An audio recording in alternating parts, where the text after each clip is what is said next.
አስደንጋጩ የዲያልቶቭ መንገድ አጋጣሚ።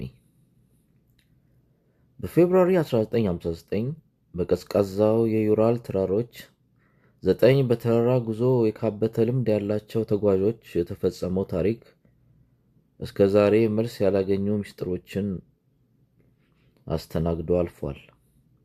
እኚህ ተጓዦች በልምድ ያካበቱት ክህሎት በምድር አስቸጋሪ ሁኔታዎችን እንዲቋቋሙ እንደሚያግዛቸው ሙሉ እምነት ነበራቸው።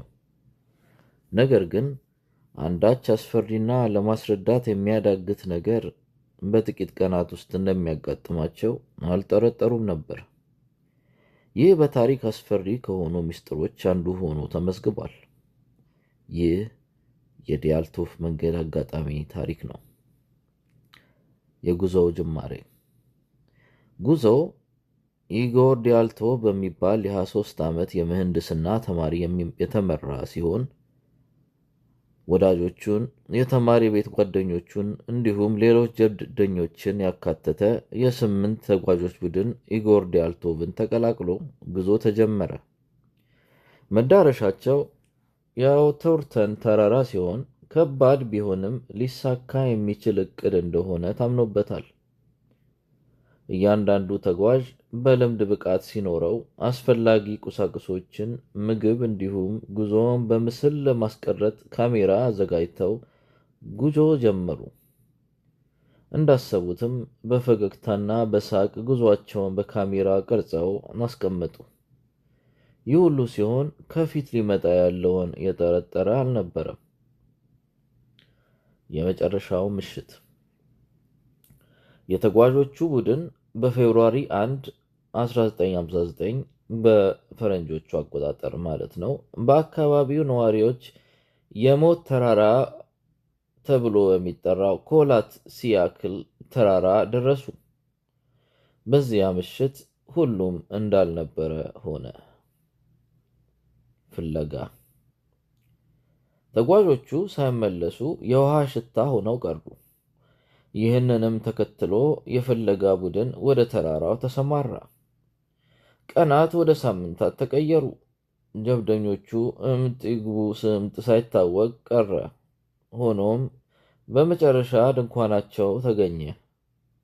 የሚያስገርመው ድንኳናቸው አሁንም ሳይፈርስ ከመገኘቱ በተጨማሪ የመገልገያ ዕቃዎቻቸውን ጨምሮ ጫማዎቻቸው፣ ጃኬቶቻቸው ሳይነኩ በቦታቸው የተገኙ ሲሆን ተጓዦቹን ግን ማግኘት አልተቻለም። ሁሉንም ጣጥለው ሄደዋል። ከድንኳኖቻቸው ውጪ ግን የባዶ እግር እና ካልሲ ብቻ ተጫምተው በበረዶ ተቻክለው እንደሮጡ የሚያሳይ የእግር ዳናዎች ተገኙ። ወዴት ሸሹ የሚለው ጥያቄ ቦታው ላይ ለነበሩ ፈላጊዎች እንቆቅልሽ ነበር። ተገኙ። የመጀመሪያዎቹ 2 ሬሳዎች ከጫካው አቅራቢያ በአንድ ዛፍ ስር ተገኘ። ሁለቱ ተጓዦች የረባ ልብስ አልለበሱ።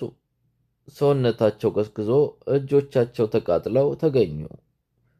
ምናልባት እሳት ለማቀጣጠል ሞክረው እንደነበረ ተገምቷል።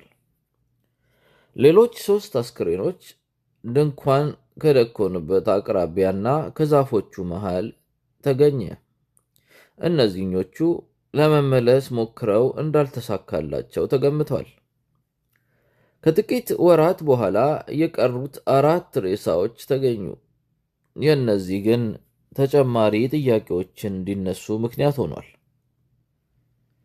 እነዚህ 4ቱ የጎድን አጥንቶቻቸው የተሰበሩ ሲሆን የራስ ቅሎቻቸው የመሰንጠቅ አደጋ እንደደረሰባቸው ታይቷል። ሆኖም የደም መፍሰስ አልነበረባቸውም። ሊያጠቃቸው የመጣ ጠላት ስለመኖሩም ማስረጃ አልተገኘም። በአስደንጋጭ ሁኔታ ከ4ቱ አንድ ሰው ምላሱንም አጥቶ ነበር። እንግዳ ፍንጮች። የተጓዦች አልባሳት የጨረር ተጋላጭነት እንደነበራቸው በምርመራ ተረጋገጠ።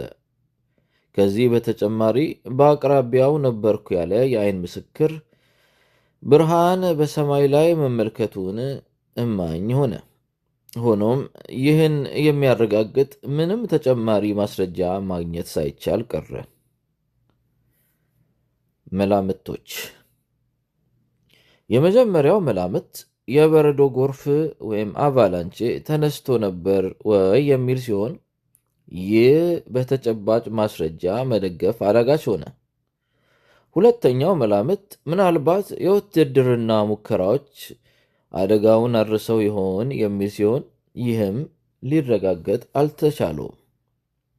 የመጨረሻው መላምት ባልታወቀ ምክንያት ደንግጠው ሸሽተው ሊሆን ይችላል የሚል ነበር።